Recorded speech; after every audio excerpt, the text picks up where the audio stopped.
Hi ma'am, ഞാനൊരു doubt ചോദിച്ചോട്ടെ. ഇപ്പം നമ്മൾ കുറേ പ്രോട്ടീൻ പൗഡേഴ്സിനെ പറ്റി കേൾക്കുന്നുണ്ടല്ലോ. അങ്ങനെ ആ പ്രോട്ടീൻ സപ്ലിമെന്റ്സ് എടുക്കുന്നത് കൊണ്ട് എന്തെങ്കിലും ദോഷമുണ്ടോ? നമ്മുടെ ശരീരത്തിന് ആവശ്യമായിട്ടുള്ള ഇമ്പോർട്ടൻറ്റ് ഒരു ന്യൂട്രിയൻ്റ് ആണ് പ്രോട്ടീൻ. സാധാരണ രീതിയിൽ നമ്മൾ ഭക്ഷണം കഴിക്കുന്ന ഒരാളാണെന്നുണ്ടെങ്കിൽ നമുക്ക് പ്രോട്ടീൻ സപ്ലിമെൻറ്റ്സ് നമ്മുടെ നാച്ചുറൽ ഫുഡിൽ നിന്ന് തന്നെ കിട്ടും.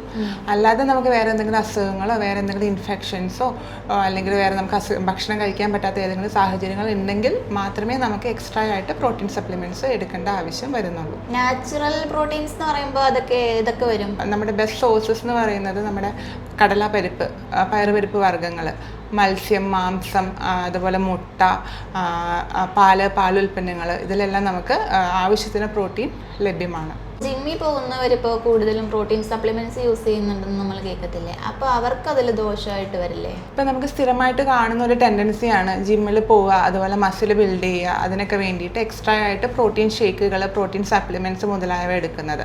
ജിമ്മിൽ പോകുമ്പോൾ നമുക്ക് എക്സ്ട്രാ പ്രോട്ടീൻ റിക്വയർമെൻറ്റ് വരാനുള്ള ചാൻസസ് ഉണ്ട്. കാരണം കൂടുതലായിട്ട് അവർ വർക്കൗട്ട് ചെയ്യുന്നുണ്ട്. അപ്പോൾ നമ്മൾ അവരുടെ കേസിൽ നമ്മൾ നാച്ചുറൽ അവർ കഴിക്കുന്ന ഭക്ഷണ രീതികൾ ആദ്യം ശ്രദ്ധിക്കും. അതിൽ നമുക്ക് ആവശ്യത്തിന് നാച്ചുറൽ ഫുഡിൽ നിന്ന് പ്രോട്ടീൻ മീറ്റ് ചെയ്യുന്നുണ്ടെങ്കിൽ എക്സ്ട്രാ ഒരു പ്രോട്ടീൻ സപ്ലിമെന്റിന്റെ ആവശ്യം വരുന്നില്ല.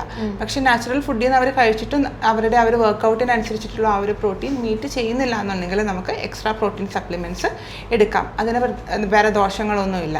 പക്ഷെ എപ്പോഴും നമ്മളൊരു പ്രോട്ടീൻ സപ്ലിമെന്റ് എടുക്കുമ്പോൾ ഒരു ഡയറ്റീഷ്യന്റെ കൺസൾട്ടേഷൻ അത്യാവശ്യമാണ്.